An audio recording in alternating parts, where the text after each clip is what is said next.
किसी छोटे से गांव में बबलू नामक एक लड़का रहता था। बबलू का सबसे बड़ा शगल था लोगों को हंसी में डुबो देना। गांव में किसी भी उत्सव या मेला हो, बबलू का हंसी मजाक उसे उसमें सबसे आगे खड़ा कर देता था। मगर उसकी यह आदत कभी कभी उसकी मुसीबत भी बन जाती थी। गांव में एक दिन विशाल मेला लगा। बबलू को तो जैसे भगवान से वरदान मिल गया हो। वह पहले से ही सोचने लगा, आज मैं गांव वालों को ऐसी हंसी में डुबो दूंगा कि उन्हें याद रहेगा। उसने अपनी योजना बनाई और उसी के अनुसार मेला स्थल पर पहुंच गया। वह सबसे पहले चाय के ठेले के पास गया। ठेले वाले से उसने बड़ी गंभीरता से कहा, भैया, अगर तुम्हारी चाय में पत्तियां नहीं डालोगे तो क्या तुम्हारी चाय जल जाएगी? चाय वाला बबलू की बात सुनकर समझ गया कि वह मजाक करने वाला है, लेकिन फिर भी उसने हंसते हुए कहा, तू तो बड़ा अजीब आदमी है। पत्तियां नहीं डालूंगा तो चाय बनेगी कैसे? बबलू ने कहा। क्या तुम चाय के साथ पत्तियां नहीं भेज सकते? और फिर हंसते हुए वहां से चला गया। अगला ठिकाना था गांव के नाई का दुकान। बबलू वहां गया और नाई से बोला, भैया, क्या तुम बाल काटने के लिए किराया लेते हो? नाई ने हंसते हुए कहा, किराया तो नहीं, लेकिन तेरा बाल क्या यहाँ मुफ्त में कट जाएगा? बबलू ने फिर कहा, तो फिर क्या तुम इन बालों को कोई टिकट देंगे? नाई ने हंसते हुए कहा। तो बड़ा मजाकिया है। और बबलू की बातों से दुकान में सब लोग हंस पड़े।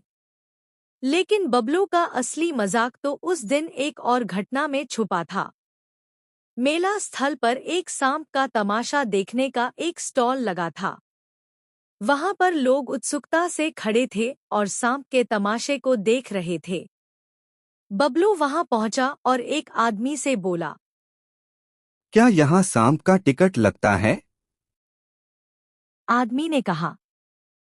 नहीं, यह फ्री है। बबलू ने सोचा अब तो मजा आ गया। और उसने सांप के बास में घुसकर उस सांप से कहा, तू तो बड़ा आलसी है। कम से कम कुछ ऊंची कूद तो दिखा। यह सुनकर वहां खड़े लोग हंस पड़े, लेकिन सांप को देखकर बबलू को समझ में आया कि वह क्या कर रहा था। तभी किसी ने शोर मचाया, सांप सांप बबलू के पास। बबलू की हालत खराब हो गई। वह डर से कांपते हुए भागने लगा। मगर भागते हुए उसके मुंह से एक और जोक निकल पड़ा। अरे, ये सांप तो मुझसे तेज भाग रहा है। यह सुनकर लोग और भी हंसी में डूब गए, लेकिन बबलू को डर इस बात का था कि कहीं सांप सच में उसे डस न ले।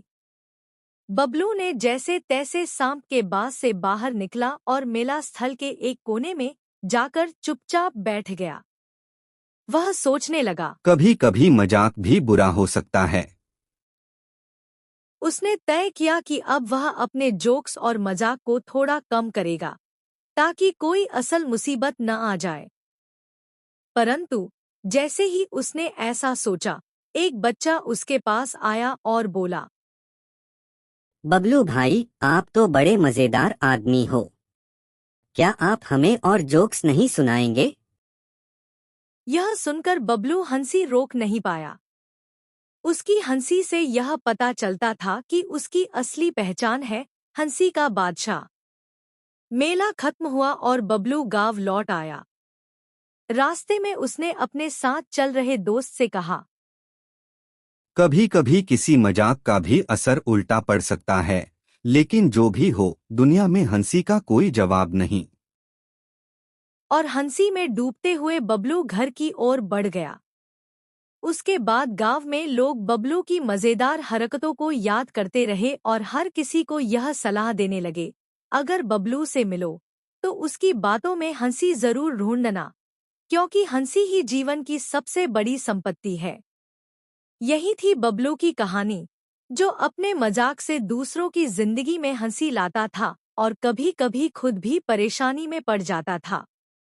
लेकिन जो भी हो, हंसी तो जीवन का हिस्सा बन गई थी।